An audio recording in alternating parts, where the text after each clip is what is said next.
This is the Global Broadcasting Service, serving remote outposts since 1928. Hi, everyone. Welcome aboard the Walt Disney World Express monorail. Caramba, we have something really big for you today. Welcome, foolish mortals. Now then, hang on to them hats and glasses, because this here's the wildest ride in the wilderness. This is the DBC Pod with Phil Schoen and Jason Dodge. Everyone, welcome to this week's pod. This show for the week of September 12th, 2022. This is going to be the D23 reaction pod, I guess you want to call it. I mean, it's going to come in the format of news and everything else, but we're going to talk about D23 mostly. We're going to do our underrated, overrated, underrated, rated just perfectly, Three Little Bears style Magic Kingdom attractions. There's some obvious takes. I tried not to be too obvious. I did too as well. So it's tough, Magic Kingdom, right? So we know it so well, it's hard to kind of judge us. But stay tuned for those in the latter part of the show. And we're going to talk about our DBC engagement. On how Disney could adjust tickets to make you sure that you're spending more money rather than less, or going more often rather than going less. More often, absolutely. Yep. But first, here's what's happening in our Disney World, and yours as well, because we had some D23 nonsense to talk about. And I think I'm justified by calling it nonsense, Phil. But I'm going to let you tell the story. I was out all day and could only live vicariously through everybody else screaming in Discord all afternoon. Yes. So go ahead, take it away. What did we get? Yeah, so, and Jason said the D23 Expo. I think we're really going to focus on today's. Yes. We're recording on Sunday, so today was the Parks and Experiences panel that Josh D'Amaro, the head of that organization, led for about a little over 90 minutes, talking about all the new things that are coming or returning to the Disney parks around the world and the other experiences and stuff like that. Last week, we kind of touched on, like, how are we feeling heading into this? Are we optimistic, pessimistic? Do we think they're going to announce some new stuff? And I was trying to be optimistic, and I was right. And Jason was right to be pessimistic, especially when it comes to Walt Disney World. Yes. But we'll get to that in a minute. But it kicked off actually where they had Jordan Fisher and friends singing the theme to Happily Ever After, which was a nice way to kick it off. Good place to start, for sure. And so that got us our first kind of nice announcement, in that they said that anthem will be returning for a new show at Magic Kingdom in 2023. So it's not necessarily the exact same show that you saw before, Happily Ever After, but I'm assuming it's going to be kind of similar to that, just probably some updated with some new properties and probably using the Main Street projections and stuff like that. So. That's expected, right? I mean, that's what we were calling for. As long as we have that music and that theming and the story behind it, I'm okay if there's different projections and maybe some new instrumental in the middle. I think you have to with the pacing with the projections. It would be kind of lame to say, like, okay, it's just Happily Ever After again. We're bringing it back, and we're going to tack on some stuff on Main Street, right? I think we would have been more disappointed than anything else. I think people still would have been happy. Oh, with absolutely, that right? But I think keeping it forward and hopefully building on, like, well, here's everything we know that worked well with Happily Ever After. Here's some of the things that kind of didn't work with in Enchantment, and we'll kind of make sure we avoid those again, and we'll put in some new properties. And honestly, really all they could do is just put candles in the window of the castle and just play that music, and I think everybody would be happy with that. Yeah, for sure. So that was a nice way to start it off. They then got into some more of the details about Tiana's Bayou Adventure. Hold on a second. Sorry. Yeah. When was the release date? What was the season that they're saying that this is coming back? I know they gave a date for sometime next year. Yeah, they just said 2023. They didn't say specifically. A lot of us are assuming it'll just be when the 50th ends, because Enchantment has been marked as being for the 50th, which is the end of March. So that would be April 1st would be the start of this, but they didn't actually give a time frame beyond next year. So let's have a slightly deeper on this, because we were all expecting, right? Matt, I just finished listening to Matt's D23 and two podcasts that he had on the Happily Everything Disney, and they were way off with everything that they were trying to do. But everybody predicted Happily Ever After is going to come back at some point. I didn't expect them to put it out right away with all the additions they're putting onto Enchantment, but I guess that was easily done, and they don't care about the extra work type of thing. But it's coming next year, which, if it'll be interesting to see if they include any of that stuff in it, because there obviously was about the history of Walt Disney World in there and stuff like that, but it wasn't necessarily like Walt saying like happy 50th, you know, like it was just more about the history of the park. So you could include some of that as an intro, a new intro to Happily Ever After, or an outro tag or something. I mean, so. I get like chills and tears when I hear Happily Ever After, right? I've got a lot of nostalgia already built up into that show. But even when I watched Enchantment with their new intro, I still got like the little nostalgia, like, you know, chills watching Walt and Roy and then old school Mickey come on and, you know, talk to everybody. I thought it was really good if they can incorporate like the overall Disney. Yeah, kind of. I mean, it kind of matches up with the 100th that's coming up too. So you just have to multiply everything by 2, and they're ready for that. There you go. So yeah, so then they got into more. They were sort of going park by park, and they started with Disneyland, but they did talk about Tiana's Bayou Adventure, which is going to be the retheme to Splash Mountain at both Disneyland and Walt Disney World. And they had some of the Imagineers from that come out and talked a little bit more about sort of the storyline of it, which is apparently it takes place right after the movie, and Tiana is throwing a big party for everybody in New Orleans to kind of celebrate everything. And then she realizes she's missing ingredients for what she needs to make. And so you're tasked with helping her find the ingredients. So that, I don't know, that then Josh was like, wow, that sounds like an amazing like story. I'm like, really? Like, I don't know, like hunting for ingredients. Yeah. Like where we have to go to the store. We got some sugar. It is what it is. They showed some more clips from the facade, especially at night. I think it's going to look really beautiful and stuff. So it looks great.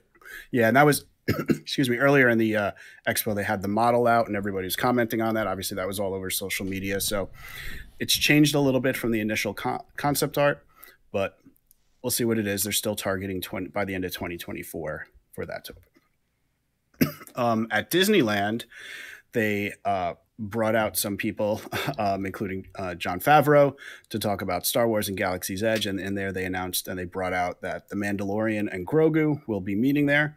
Of course, they were very explicit to say at the Galaxy's Edge in Disneyland, not the one in Florida. My understanding is I've been hearing rumors they're going to be they're not going to be as strict with the timeline as the one in Disneyland, but they're going to keep it strict in Florida. I don't know why. This is bizarre. Yeah. So I don't know. Maybe if it works out well, maybe they could bring Mando and Grogu to like Launch Bay or something in Hollywood Studios. But the world has to suffer for the Star Cruiser. Essentially, you got to keep those storylines pure, I suppose. Which doesn't make any sense because you can make any storyline you want. But I don't know, it is what it is, I suppose. And then they had Kevin Feige come out and talk about Avengers Campus. And one of them is that Hulk is going to be meeting there, and that was with one of that new technology they use for the big giant costumes and outfits. And so big giant Hulk came out and stood next to them. He was like twice as tall as like Josh D'Amaro and stuff like that. And that looked pretty neat. He said he's going to start meeting in Disneyland, but for a limited time only.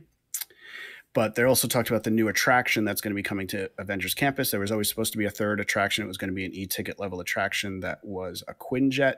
Sort of, I think it was going to function similar to Flight of Passage. They've changed that, and now it's going to go into the multiverse. So this way they can pull characters from all over the place. Smart. And that you will be fighting a new villain who is King Thanos. And what it is, it's basically you have to go into a universe where Thanos won. So, and then you have to take him down again and stuff like that. One of the first surprises they announced was that the Pacific Wharf area of Disney California Adventure is going to be rethemed to San Francisco, which is the setting for Big Hero 6, which I think is pretty cool because I think that's an underrepresented property that was actually a really good movie. See how, I mean, obviously this just feels like, okay, well, we had another area that didn't have IP. Let's put IP into it. I've never been there, and I completely forgot what San Francisco was. I've only seen Big Hero 6 once. Yeah. It was a good movie. It's just there's nothing pulling me to watch it again. Yeah. My kids like the new show, though. Yeah. And then they also talked that they're going to have 2 new nighttime shows that are coming for 2023 for the 100th, a new one at Disneyland and one at a new version of World of Color at DCA. So kind of some fun stuff coming. Nothing, I guess the new attraction that was replacing one that was supposed to come anyway. So at least they're getting something new in Disneyland, but not too much stuff, but some fun things at least coming to Disneyland, including the new meets. At this point of the whole announcement, it seemed like Disneyland was getting quite a bit. Like it was just like, wow, they've been talking Disneyland up quite a bit, and there's more and more and more. And I'm like, all right, this is what's going to happen. They're going to start with Disney World next, and then they went on. Is this where they broke and had like a 6-minute like song? Yeah, I was trying to think exactly when they talked about Tiana's. It might have been now, which actually was in between Disneyland and Walt Disney World. Then they had like a 6-minute song and dance number, which great songs and everything. But it would you could kind of tell they were using it to fill time, because at the beginning, Josh was like, I'm going to go rapid fire because I got so many things to announce. I'm like, you got so many things to announce, but you can have a 6-minute song like in the middle of it. Yeah. So then they shifted off that and they went to Walt Disney World. And obviously, like I said, they're going to bring back a version of Happily Ever After to Magic Kingdom. One thing that I thought was a big surprise, they also announced that a new show will be coming to Epcot to replace Harmonious, which I thought was at least somewhat better received than Enchantment, which obviously leads to the big question: is it just going to be like a different version of a similar show with using the same technology? Are they going to get rid of the barges, or like what is it going to be? But I can't imagine all new technology being ready by next year. I was at, in case anybody wants to know, I was at a baby shower, A, during D23, and B, the opening of the NFL season all at once. But I was listening at our table during this point. Like I was watching the thing. I had it set. My daughter was sitting next to me. She was watching him dance. I'm like, okay. And then I picked it up. I heard new show at Epcot replacing Harmonious. And I'm like, what? And I couldn't really hear very well or see very well at the same time. I didn't want to be too rude by like watching my phone during this whole thing. So like, was it me that I missed it, or was it just like a little line and then they moved on? Yeah, they they showed like where Harmonious is and stuff like that, but they didn't really get into any details. Just that a new show is coming and it's like for the 100th. A lot of these things they kind of tied into. These are things we're celebrating around the globe for the 100th.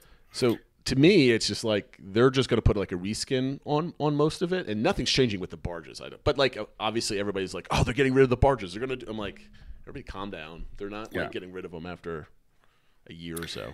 Yeah, the one thing which maybe could be a compromise and maybe they could do that I'd like to see is that center one, the Stargate looking one. Mm-hmm. I hate that it's not 360 because that was something that was great about Epcot, was that you could see the show from all around World Showcase Lagoon.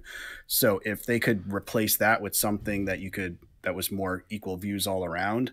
And you think about when they have like the fireworks cruises and where the dining is, like those all have kind of not great views right now. Yeah. So it might be in their best interest to do something that would give a better view for there as well. Hopefully that might be something change that happens. Yeah, we know for a fact that Disney has a lot of negative feedback as far as not the show itself, but all the viewing angles, and that's one of the major complaints. And I think Harmonious is well received by most people. It's getting pretty. I mean, it's not all-time best show at Epcot from reviews, but it's up there. Yeah. It's really Enchantment. I see different reports. Some people say it's not. From some insiders, I know from Len Test and Jim Hill, they reported from their touring plans data that it had not quite as good reviews as Illuminations, but still pretty good. Decent, and right? Even some younger age groups actually had it higher. So it was doing well, maybe not gangbusters, but well, versus like Enchantment, which had low, rather poor scores. Yeah.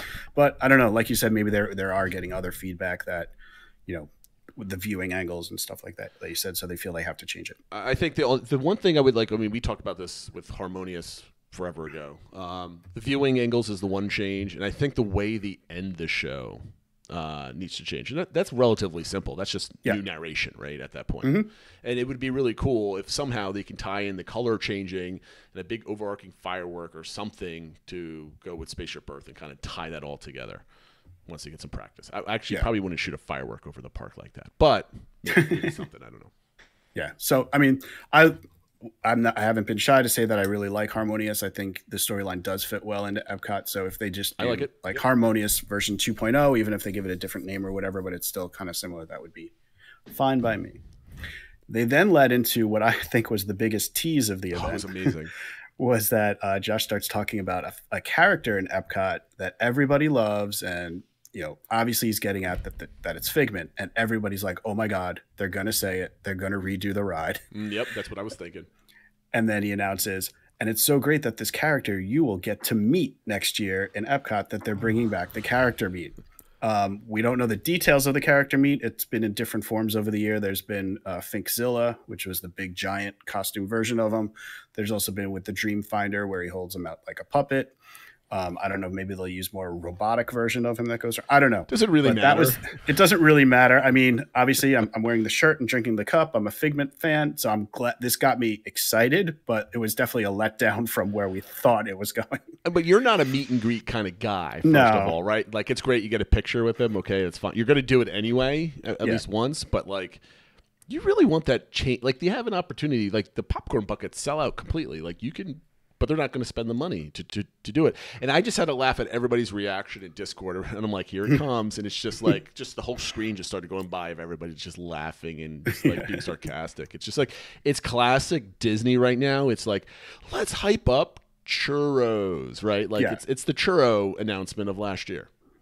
Exactly. Another small announcement is that this was something that was expected. I know a few sites were reporting this, that the Hatbox Ghost, which is a very popular animatronic figure in the Haunted Mansion at Disneyland, big history with that, where he was being worked on to be there and then he was never there, and reports of was he there on day one or not, but eventually added him fully because they had technology advance that they could get the effect working better in California. Now that figure will be coming to the Haunted Mansion in Magic Kingdom in 2023 as well. So that was a nice little surprise. But I want to go back to Figment for a second because I forgot. Okay. They mentioned that Figment's going to come like next year or something else like that. Coming, like, it's a meet and greet. Just roll out this puppy. Like, what's going on here? Some of those comments in Discord too. Like, it takes a year to get this meet and greet out. Like, meanwhile, Hulk is there next week in California, but we got to wait a year for Figment. Okay, it's the this is the trend, waiting at Disney World.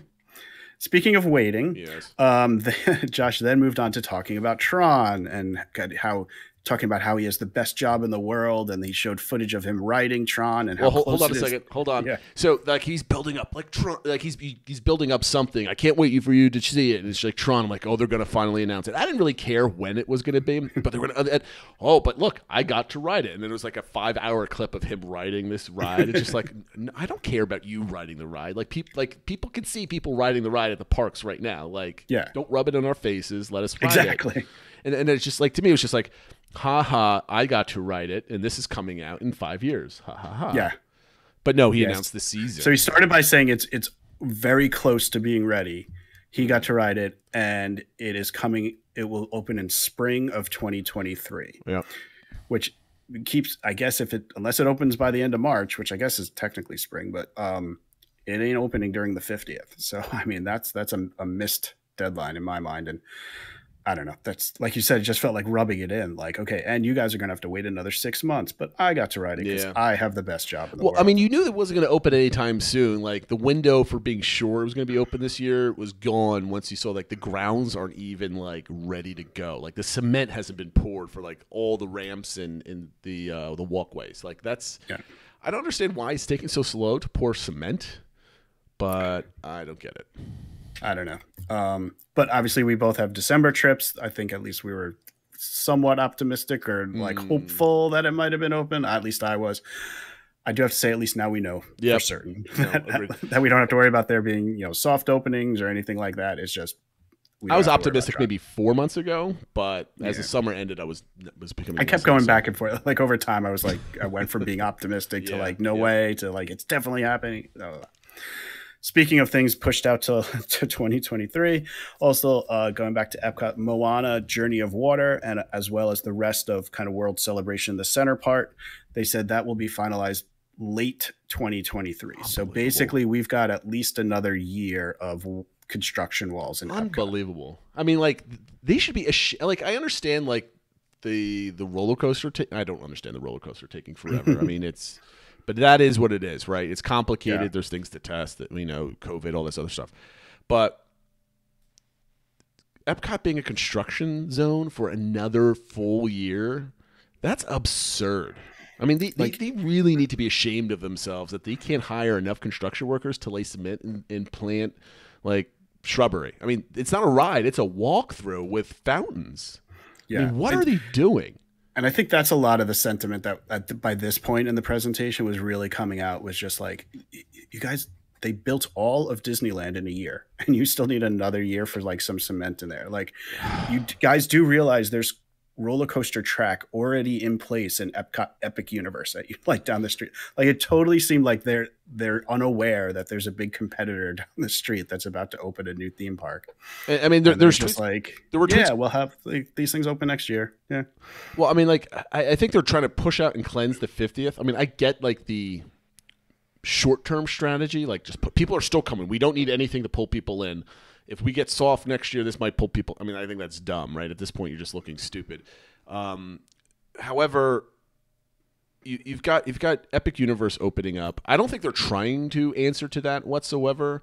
But I think it all kind of ties to Chapek's comments. You retweeted it, and we were going back and forth online about it. I don't recall who he was talking to. I don't know if it was. It was an interview with the Hollywood Reporter. Yeah, and he was talking about interviewed about a lot of things, but and I guess I'll touch on this now. But the interview asked him about you're somebody who cuts costs and raise prices, and how what you've been doing in the parks, and how you've gotten some blowback from what they're calling super fans, and he had some fair comments basically saying like, look, there are fans that really know the parks. They go all the time. They know the tips, the tricks and all those things. And if we have a family that's coming comes once every 5 years and they're not getting access to things because they don't know all those tricks and things like that, we want to be more fair to those people, that they can get the full experience as well in their one trip, that maybe people that go more often are able to kind of pick and choose when they have each element of the experience. And he was basically saying, look, if we're trying to make it better for that family, we know it's going to negatively impact other people. And basically he was saying the advantage you've had as pass holders has been really great and perhaps too high over the years compared to other guests. And now you're going to see it as a negative. But I kind of got where he was coming from. Obviously it's going to not be well received by the super fans, but it's like, and we had a big discussion on Discord about this. Like, well, what does that mean? How can you be more fair to that? What he calls the family from Denver that comes once every 5 years to help them ensure they get access to all the key rides. And, I think individual lightning lanes and things like that are a way to do it, but I don't know. It's a tricky problem. And that's what he said. He's like, I think he called it a first class problem in that demand is way higher than our supply. Now it's easy for me to say, well, then increase your supply. Right. But obviously the way Disney builds, that's not going to happen next week. Well, I mean, like my issue is like, I have no problem with what he said, right? You have a business, you have high demand, people are coming. Yes, we're going to, we want to restrict certain people or disincentivize certain people. I'm okay with that. But they're not reducing any access. Anybody with an annual pass can still get into the parks whenever they want. Whether or not they can get in, I'm talking Disney World, not Disneyland at this point. But like, even if you're an AP and you want to go at least for the evening for half the day, you can still book Epcot any day you want and walk into the Magic Kingdom after 2:00, right? You can still do that. They're not limiting reservations. Like they talk about, we can push people to what park. I'm like, your reservations are still open for a majority of resort guests leading up to like the day of for most of the year. Like, you're not doing anything. You're not steering people. I mean, like, Animal Kingdom's still empty after 2:00, and Magic Kingdom is packed. Right? Yeah. You're not doing it. You're talking a good game. I don't know if there's some metrics that are just not, you can't see to the eye when you're at the parks, but to me, it's that statement's kind of ridiculous. But you got to do what you got to do from a business point of view. But getting back to Moana, it's like, he has this whole business sense of everything. Like, he's a businessman. He sees the bottom line. He knows how to work the short and medium term, maybe not looking so much in the long term because his contract's only, 3 years now? Just got renewed for 3 years. Yep. So that's his horizon at this point, right? So as long as he's good within those 3 years, maybe he can get another 3 years. And if he stinks in the next set of 3 years, at least he has a golden parachute and has made a ton of money at that point, right? So he's set for life. I mean, he's set for life right now. It doesn't make a difference. But my point is, Moana not being finished right now is you're delaying something to be able to interject it into the conversation a year from now or 2 years from now. So you have something marketing can work with. So they think like, we'll just delay this one thing, 18 months, so we don't have to do anything in the interim to spice up more guests, right, to come. Like, so now they're going to use this as an excuse to kind of market around, like, come walk around our fountains and 16-foot, like, Tafiti, like, statue. Like, that's something to make a marketing pitch on. It's going to fail miserably and create a lot worse PR because Epcot's still walls and construction at this point. But it's Disney, I mean, Chapek's a numbers guy, right? We've known this for many, many years at this point. He sees an asset that he can save and sandbag to a later date, and that's what Tron is at this point, to build marketing stuff out because why do I have to do this? It's because people are coming. People are coming in droves. We've made more money out of these parks with fewer people than we ever had before. Our profits are through the roof. Why should we change? And nobody is thinking past the next 3 to 5 years in those parks. They're making as much money as they can right now, and half the people are going to be gone in 3 years. And whoever's in charge 3 years from now, or if Josh is gone or he becomes the CEO of another company or anything else like that, they're going to be left holding the water for a park that has low capacity and stuff like that. We'll talk about some blue sky stuff next. Might fight against that. But again, I think there's a lot of politics in BS. Excuse my language, I guess, BS about a lot of this stuff that kind of pisses me off because it's a lot of like, gosh, what's the name of the game where you have the 3 cups in one ball? It's three. I think that's what it's called, like, or three. It's like 3-card Monte kind of. Yeah, right? 3-card Monte. Yeah. That's what I was like. Just like they're gonna just like, oh, look at all this stuff, and poof, it's gone, right? So they're just appeasing the crowd. They're being cheap salesmen, right? And as a person who is a salesperson, has been in salesmen around a lot of cheap salesmen, it's a lot of spin and nonsense. There's no heart to any of this. You can see how that presentation was put together. That's my diatribe for this segment because I'm going to have another one soon. Yeah. So it was after that they basically finished up with Walt Disney World, and everyone's saying like, wait, that's it? You haven't even mentioned 2 of the parks, and like there's no confirmed new attractions coming after Tron. Like what's going on? Just shut down Walt Disney World at this point. Yeah. What's the point? They went on to Disney Cruise Line, which they gave some information on the new ship coming. It'll be called the Disney Treasure and be adventure themed. And they featured the Hitchhiking Ghost. So I'm thinking there might be something Haunted Mansion related on it. So that sounded kind of cool. Yeah, another cruise ship. Yep. And then the international parks where they went over various things and new shows, but they also went through there because in, I guess it's Tokyo, Hong Kong, and Shanghai, Paris are all getting Frozen lands. So they were going over all the different Frozen lands. I know for in Disney Sea, the new land is going to be opening in 2023. I think the other ones, it's more 2024 or beyond. But it also kind of makes like, okay, so I guess we have to go internationally to see like a new land and a new big thing and stuff like that. At this point, I was kind of going, yes, I'm right with my predictions. Nothing for Walt Disney World, and they're going to just lean heavy on all the international parks. Yeah.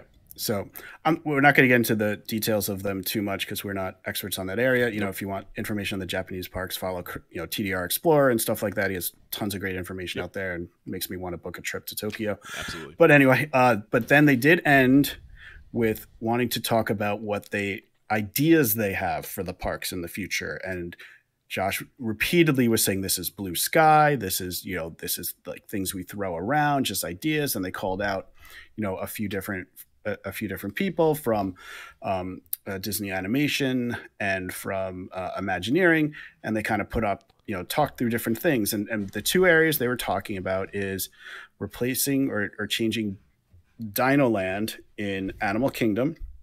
And they were going through, we were brainstorming different things. And one thing we thought would fit perfectly there would be Zootopia, which, we've talked about that I think a million times, whether we think it fits or not. And another idea they thought about was Moana. So they then shared some concept art of basically mixing the 2 sort of, or there'd be a couple rides that were Moana and then something else would be Zootopia. I did some work kind of trying to fit it into the actual map, Google Maps. And it kind of looks like Zootopia would replace Dinosaur in the background.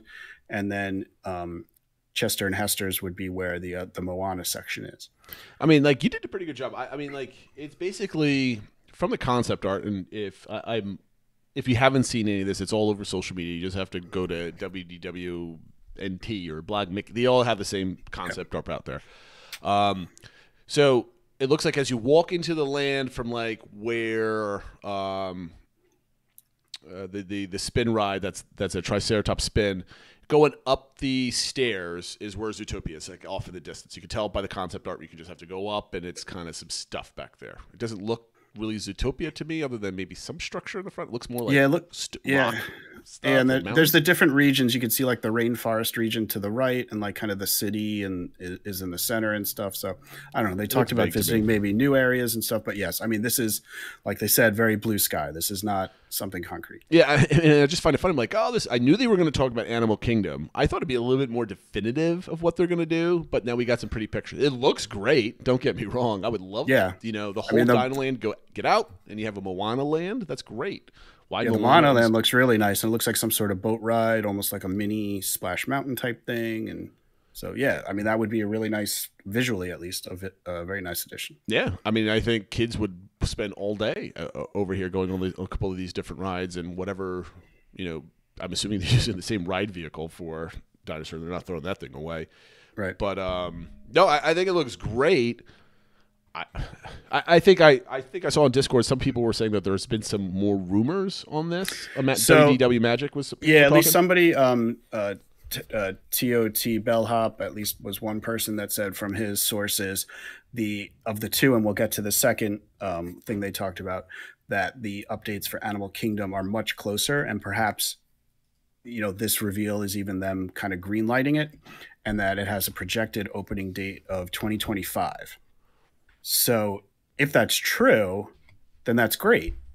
But they didn't say that. They just said this is blue sky. And so I don't know. We were talking about like why they were so careful. Is this because in the past they did announce things and then canceled things or changed things, and then people get upset about that? So rather than announcing things, they're going to say, well, this is just blue sky, and then like not really announce it until they're like starting work on it. I think there could be two different ways, right? It could be like this is blue sky, and maybe they completely cut Moana out of it. They do something different, right? I think calling it blue sky, and even if I think the way I would do it is I would have exactly what we're going to do locked down behind the scenes from Imagineering, right? Do all the work. We know what we're going to do. Release some concept art as they normally would. But normally you would say, here's some concept art. We're doing this, and it's coming in 2 years, right? Then everybody like you and me, and more so everybody else that does this for a living, starts nitpicking every single little detail. And then once it's released, it's like, well, this is gone, this is gone, this is not here, this is not here. Disney's cheap. I mean, that definitely happened with Toy Story. Exactly. Exactly what happened in my mind. Exactly what happened. So they want to avoid all those negative things about like Disney's cheap, they cut everything, all this other stuff. They say, this is blue sky. We have no idea what it's going to be like, but this is a concept. And I I'm willing to bet that something similar to this is going to go, but maybe instead of having the spinner ride at the bottom that looks really big and tall and awesome, maybe it's just a small spinner ride, and maybe the boat ride is like what's supposed to be. Like, they're going to like downscale it in some way. So I think that's what they're doing from this kind of blue sky concepting. Because if it was truly like throwing stuff against the wall and seeing like, oh, what about this? What about this? What about this? There would have been like 2 or 3 different options for this space. That like, if it was truly like, which is actually what I thought they were doing when I thought they were like saying like, oh, maybe it's Zootopia, but we also thought about Moana, but then they throw the concept art with both of them in there. It's like, okay, so it feels a little more than just spitballing things, right? And then they went on to a new area that they talked about in the Magic Kingdom. They talked about the area beyond Big Thunder. So that's kind of what it's the area is being referred to as, beyond Big Thunder. So if everyone knows, I think, where the rivers of America go around, and if you take the steamship around, you go into that area where you get beyond where Big Thunder is, and there's nothing really there. You can also see it, when you go on the train and stuff like that. Now, hold on. If you remember 1,000 years ago when the train was running, and you can kind of take the train back there's a couple scenes that you can see from the railway, and it's just like Indian teepee huts. Yeah, it's Native Americans, which is probably something they wouldn't mind getting rid of. But it's all like other changes. It's all hammy kind of stuff. It doesn't look great. It's just like kind of stuff set up in the trees, right? I doubt it ever really gets that much maintenance, and I don't even know if it's there anymore because no one's seen it in so long. That's true, right? But it does. We haven't been on the train in 5 years or whatever. I mean, like Frontierland is going to be gone, right? So Tiana is going to take over Splash. So all you have left is Big Thunder. You've got the arcade, you got the shops, you got Pecos Bills, you got Country Bear. and then you're into like Liberty Square at that point. So what's the point of the front? I mean, no one cares about Frontierland anymore, right? As a ethos in this country, like the whole frontier cowboy era is gone from the zeitgeist of American pop culture at this point completely. The only people that know about it are people like my father, who was in their 70s and grew up on westerns and stuff like that. So you could see, like, Big Thunder can kind of just stay there. It's a nice runaway train type of thing. But go ahead. What are they building back there? Yeah, so they mentioned again. They were like, "Well, what could go there?"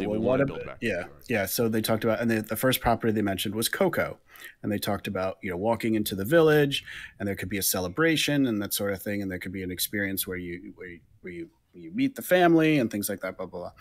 And they said, or what about going to visit another family, and they talked about Encanto, and that you could go and explore the house and it come alive and all those sorts of things. And then Josh said, and then he said, what about a place where all the evil people are and all the villains of our stories reside? And then they presented concept art that includes all three. It wasn't like, well, this is what this option A looks like. Option B, it's like, no, these are 3 mini lands that are going to be in that area beyond Big Thunder. You'd first walk in through the town of, that Coco is set in, and then you can see that town, and then up on the hill is like the graveyard where that whole scene took place, and then off to the right you can see the Encanto, the Familia house, the Madrigal house, and then in the distance you can see what looks like very ominous, like a dark castle. It's just dark shapes in the distance. Right? Yeah, I mean, really that part is very rough, but like you can tell like it's more evil versus like right next to it is the Encanto area that has like a rainbow and stuff like that. And this very much doesn't. I mean, we could do a show, maybe we will, right? Because this is kind of fun. How you would lay this out in the Magic Kingdom, because there's plenty of room, right? Like, oh yeah, maybe you get rid of Small World and kind of move it to Epcot, like we were talking about. It's behind this. Oh, this is blue sky stuff. Yeah. Okay, come on. But like getting rid of Rivers of America, because Magic Kingdom has a capacity issue, right? No one goes on that boat throughout the day. I mean, it's not at capacity. Let's just put it that way, right? I don't want to say no one goes on it. Right. But that's a lot of space for a boat that goes in a giant circle, essentially.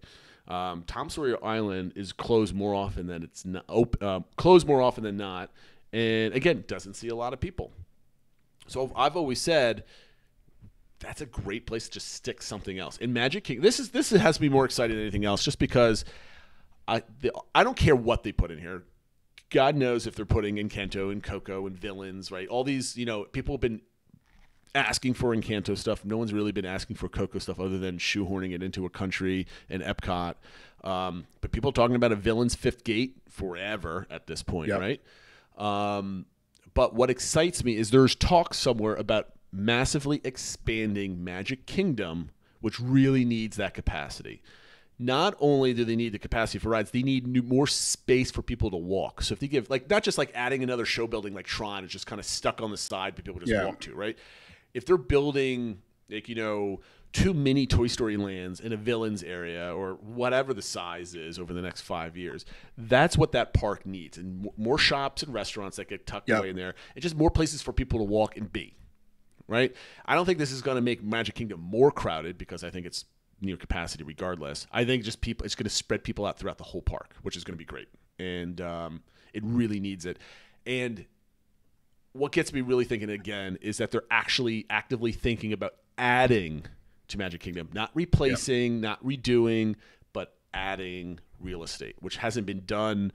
I don't even know. When was the last time they majorly added square footage? New Fantasyland.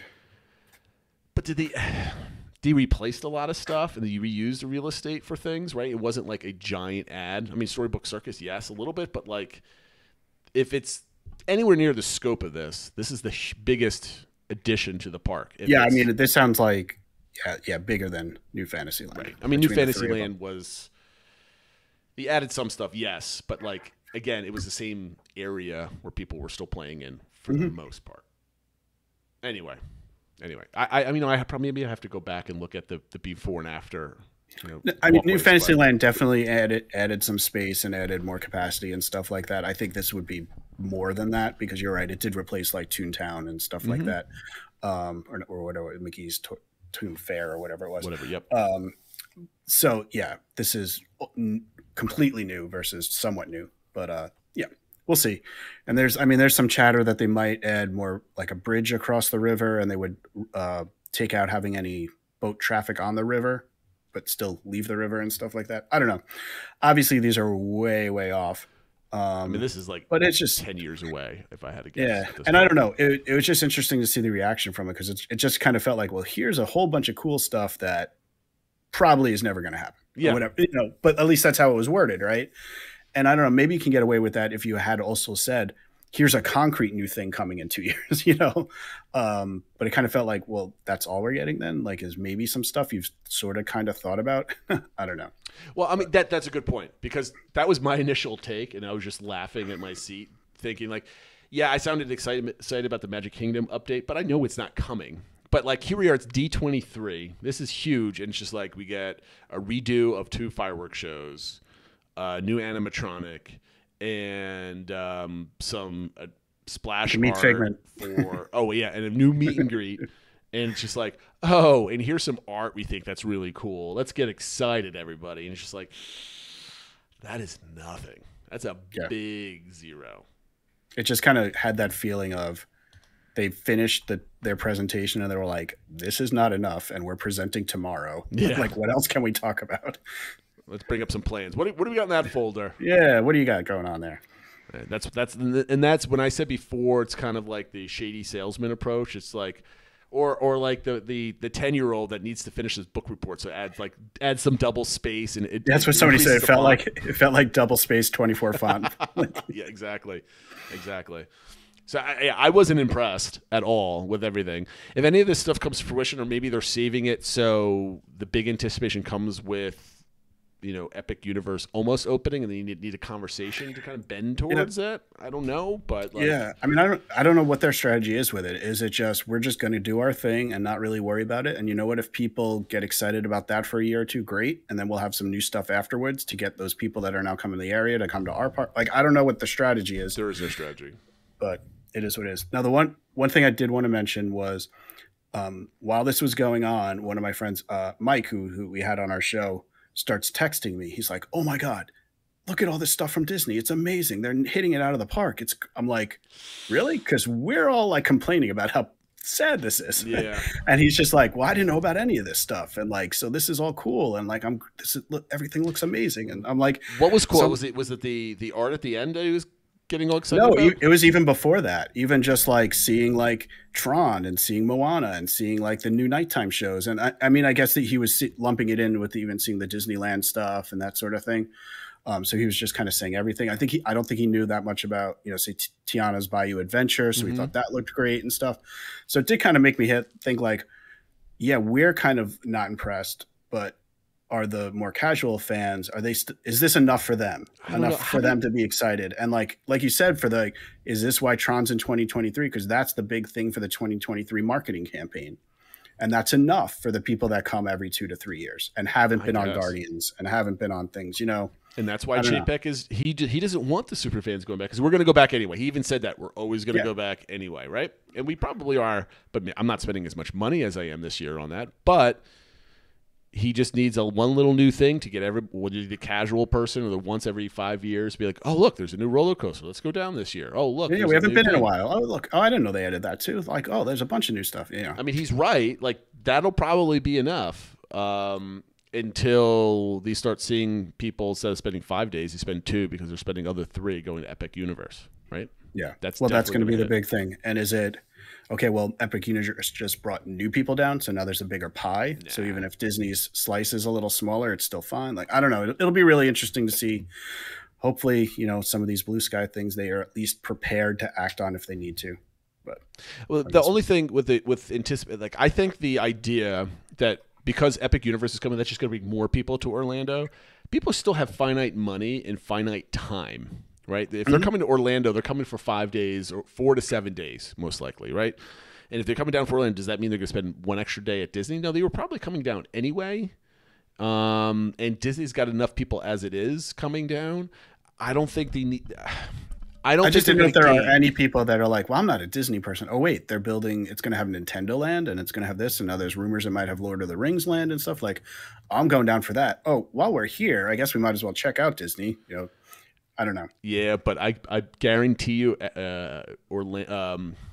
Epic Universe people are going to be like coming up with ways to trap people within their, Oh, I think that's going to be a fascinating thing to see when Epic Universe opens. How are the ticket structures? How are the hotel, like all the pricing for that? Because it's not. I don't think it's going to be the same as how a Universal trip is. You know what? I'm saying this right here, and it is middle of September of 2022. Universal is going to have their own version of Magical Express. Here it comes. They're going to buy a bunch of buses or charter a bunch of people, and they're going to have like epic spaceships or something that fly you from the spaceport over to their, I don't know. They're going to do something themed just to stick it in the eye of Disney World. I guarantee that if I was in charge of that, that's what I would do. I would be like, that's one of the things you're planning to do. You're putting the contracts in now, getting all the drivers, all the buses lined up for 2025 in 3 years. This is what we're going to do. We're going to lock those contracts into place. Guarantee it. That's what I would. I mean, you'd hop right on that, right? And that's going to. Well, I mean, that'll be interesting to see because if they, I think they are going to drastically increase pricing, but if they do what Disney did and make the vacation super easy, people are like, hey, you're getting to all the Harry Potter stuff. You're getting Super Nintendo Land, and we're making it easy. We're getting you at the airport, and you stay at these hotels, all the expresses included. You don't have to schedule anything. Like, I don't know. That could be attractive to a lot of people. Well, I mean, just think if they pull off the whole. I mean, we're going off on a crazy tangent at this point, but like if they pull something like that off, people go from Universal to Disney pretty easily with Ubers and everything else like that because they're expecting Uber or they rent a car. Yeah, but it's the same conversation with Disney X amount of years ago. Is like if you got a bus ride there and the bus ride back, like why should I go spend another $50 to get back to the airport when I got a bus? So I have to be on Universal property my checkout day to take advantage of that. And anyway, we've got 3 years to contemplate that. Let's move. This is a Disney show, not a Universal show. So, like I said, we were going to focus on the parks panel. I think we're running a little long at this point, but they did obviously also have panels on, all the Marvel stuff coming out and Star Wars and other animation and Pixar and stuff like that. So tons of news out there. We were chatting about all of it on Discord, so come join the conversation there or, just obviously on Twitter and everything like that. Yep. But speaking of that, reminder of our social media accounts, Twitter, Instagram, Facebook, YouTube, and TikTok at the DBC Pod.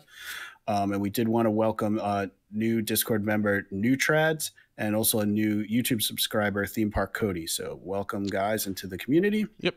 Thank you for watching and join in the conversation.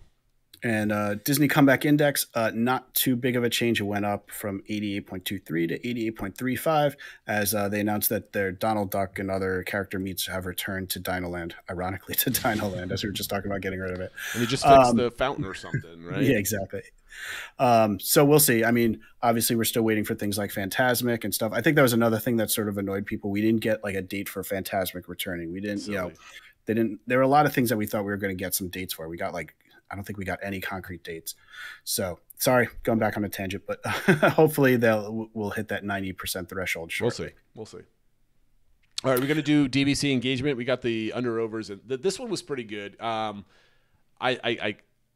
cut this one short because this was all about Bob Chapek's interview from a week ago to the Hollywood Reporter. And then it kind of spawned like what last week we were talking about, like how much is too much, where you stop going. The conversation is what could Disney do with tickets that make you want to go more often?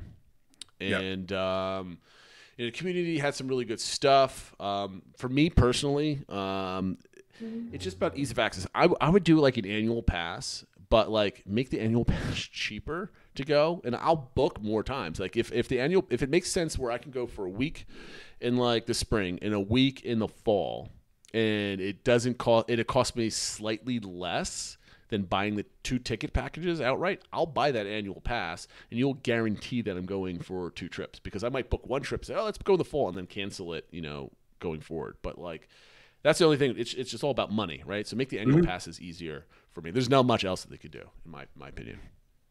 Yeah, so mine's kind of similar. I was along the lines of, and just to mention, some of the thoughts from the community, TL Madden mentioned, when you used to be able to buy tickets with no expiration, you would lock in, more money up front for buying longer strings tickets. I don't know if they'll ever go back to no expiration, but something like that where I could buy a 10-day ticket and have the whole year to use it or something like that. Because then I'll go, like you said, I've locked in that I'm planning to be there twice. Versus before when maybe I'd go once, maybe I'd go twice. Now I'm definitely going twice. Maybe like a mini annual pass that has like 10 uses or something. Exactly. About, right? Yeah, something like that. Or I guess I know they used to do bounce back offers, but maybe almost like pre-booked bounce back offers or something like, oh, while you're booking this one trip, you could do the second one for 20% off or something like that. Lock it in ahead of time. Miss Gina mentioned things like more discounts for teachers and things like that, and just more package bundling so you can pay up front. So get the dining plan back and like add in Genie Plus and all that sort of stuff. So it's more. We've talked about that before. Yeah. Gene L had an interesting idea of a family annual pass. Kind of like, do kids need to have the same level, basically annual pass that parents have? Does everybody need the access to parking and like photo pass and things like that? So I think that would be an interesting idea that if I, rather than thinking of like, well, it's the annual pass cost times 5, but for my family, if there was some discount for like the kids or just, once you get past 2 or something, maybe something like that. Other people just talked about making the trip easier, reducing park hopping restrictions and things like that. Otherwise, a lot of it was just money and, reducing the complexity with the reservations and stuff like that. So, I mean, the problem is they don't need to do any of that stuff. Yeah. So they'll never do it. So it can't be about cost or money. You're not going to get things for free at this point. And I can't think of realistically what they could do to make me go down more. Because the only barrier to entry is not like, my time getting off of work or the desire to go down. I'd go down every weekend and pay for it, but it costs. And I think this might even go back to what we were saying, because the person who suggested this, Mama of 6, she mentioned like just have more investment in the park, so there's more reason for me to go down more often. Because if every 4 to 6 months there was some big new thing to see, I'm more likely to go down. But I think this kind of got back to our last conversation of like, we're probably going to go anyway. The family that only goes every 3 to 5 years, there is plenty of stuff in 3 to 5 years. So, that's who they're planning around. So I guess it kind of goes back to a lot of our previous conversation of the things to get us to go more often are things that they're not really worried about. Yep, for sure. So for next week, we'll see how this goes. But my topic was, what was your biggest takeaway from the D23 Expo? And did anything motivate you to plan a new trip? And I saw Matt already commented on it, that when he saw about Tron and Happily Ever After coming back, he's like, well, I guess we're doing a trip in 2023. So, I mean, I'm doing a trip in 2023 for sure. But it's not going to be like my December trip. It's going to be like my September trip of last year. We spent 2 or 3 days at the parks. We stayed off site. We went in and out, and that's it. I mean, I don't see a motivation unless I win the lottery or get a raise or something where I have even more disposable income to afford a big trip again. I'm going to spend that money elsewhere. I still need my Disney once a year, but it's not going to be a 7-day trip again. I think I'm done with those until there's more value, I guess. Yeah, and I got to say if anything from today, I guess this is a sneak peek, but it kind of motivated me to relook into Disneyland or Disneyland Paris or something like that. So it seems like they got some new stuff coming that we won't have in Florida. So, all right. Are we doing our? We need a better name. Is this the Goldilocks segment? Overrated, underrated, properly rated? Yeah, I called it our takes, so over underrated takes. Oh, I didn't get that. Okay, very good. I appreciate that. Okay, let's see. All right, do you want to go first this week? I went first this week. So this week, the topic for our takes is attractions at Magic Kingdom. So which attractions do we think are overrated? What do we think is properly rated? And what do we think is underrated? So I actually struggled a little bit with my overrated because I didn't want to pick just the rides that get the long lines. I was trying to think about a little bit differently. And what I came up with was actually saying the meet and greets, where I think, a lot of them have big to-dos about them. You can make big long lines, and I know for a lot of people love them and that sort of thing. So I know I don't want to. I guess I'm just not a meet and greet person. So like we don't plan our vacations around them. Right. So if like a meet and greet's closed or we don't get to do it, it's not really a big deal to us. Whereas I know for other people, it's an absolute huge deal. So that's why I put it as overrated. The only reason why I would disagree is it's not when I have my young daughters meeting princesses for the first time at like 4 and 5. That's definitely not overrated. Right. But in the general sense, I'm with you on that. I don't know if they're overrated. I think a lot of people have the same kind of rating as you, but put up with their kids. Yeah, I guess I'm thinking back right? even like with the Disney Comeback Index, where they were like, so many people were like, well, until there's character meets, I'm not going back. well, and I was true. like, that didn't really No. impact my decision timing to go back. I mean, that's good. Okay, I'm with you on that one. Obviously, otherwise I would have thought of, Peter Pan or Mine Train, which obviously get super long lines for what they are, but I was trying to think of something a little bit more unique. But Fair. Properly rated, I put Big Thunder Mountain. I think most people just view it as an excellent roller coaster, that excellent family friendly coaster that's really fun.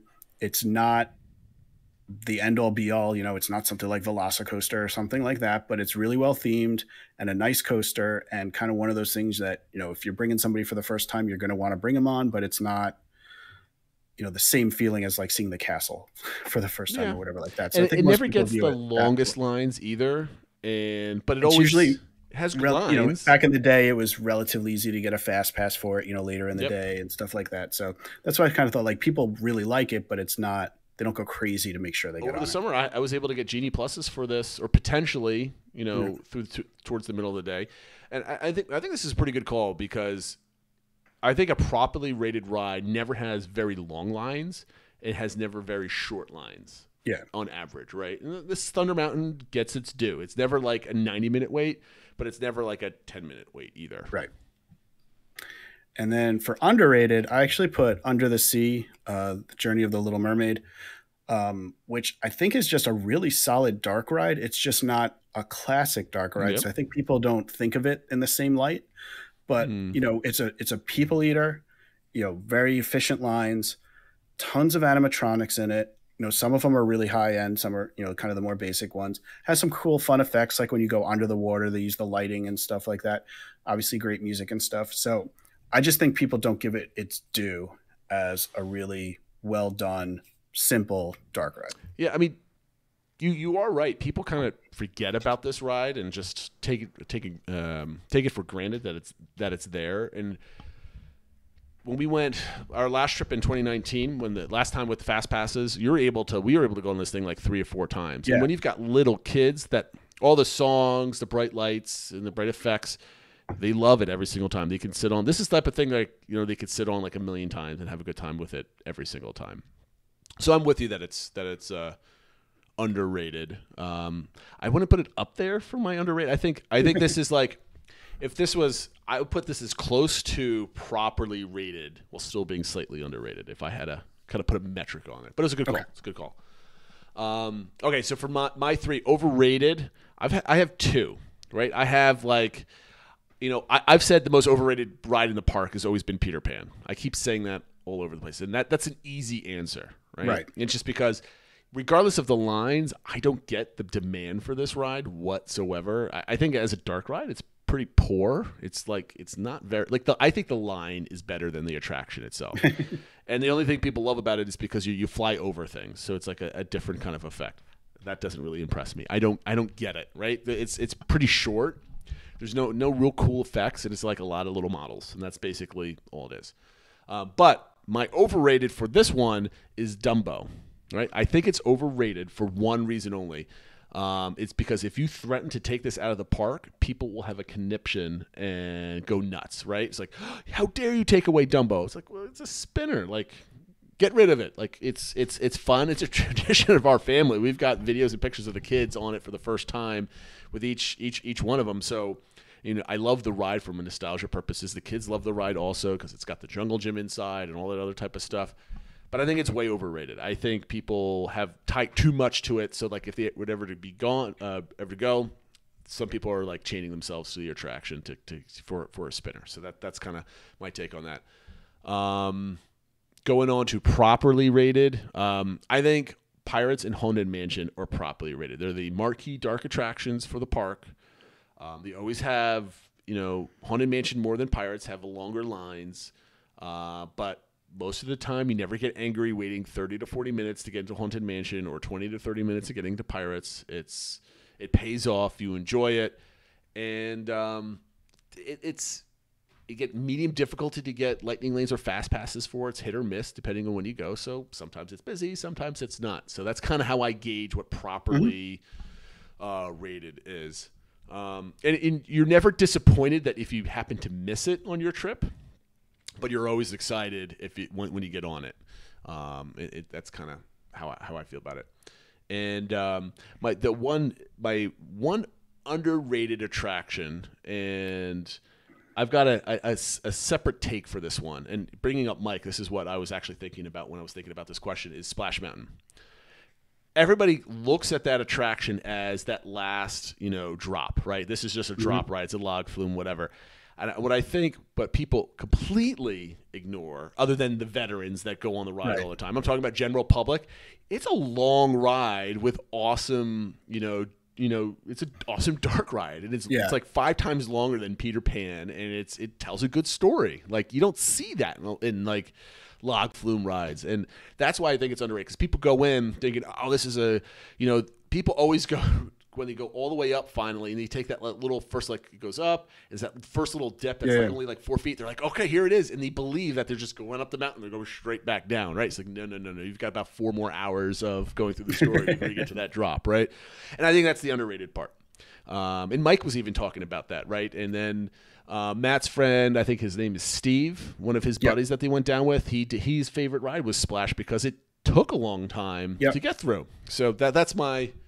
I was wondering where you were going to go with that, and when you say it, like, especially for the people that don't know, so it's almost like the most like unexpected ride or something like that, and like underrated for what it is beyond the drop. I think that makes a lot of sense. I think I've spent too much time in the WDW Magic Forum thread about the changeover to Tiana, where 80% of the people there seem to think it's sacrilege to touch the ride. So I'm like, in my mind, it's almost overrated by like another group of people.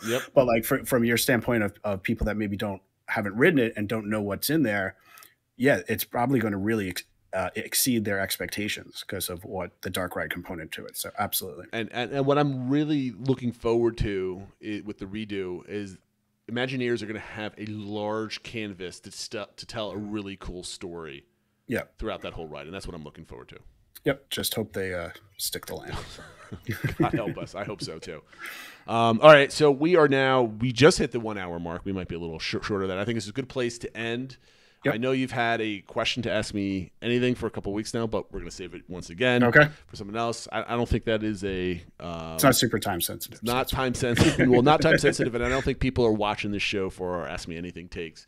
That's always a good thing to potentially end the show with if we don't go over, but we always do go over. Did we miss anything, Phil, other than not commenting on the Marvel and Lucasfilm type stuff? I think we're pretty good, right? I think we got everything. I think it was a good conversation. Very good. Okay, so everybody, thank you for listening and watching.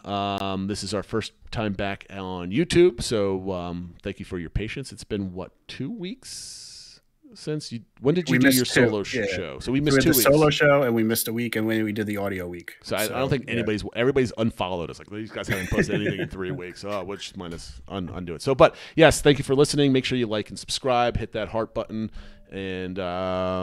we'll be here next week. I'm gone all week, so you're not going to be able to tell because we record this on the weekends anyway. So there it is. Have a great week. Like you never left. No, exactly. Have a great week, everybody, and we'll see you next time. Take care, everyone.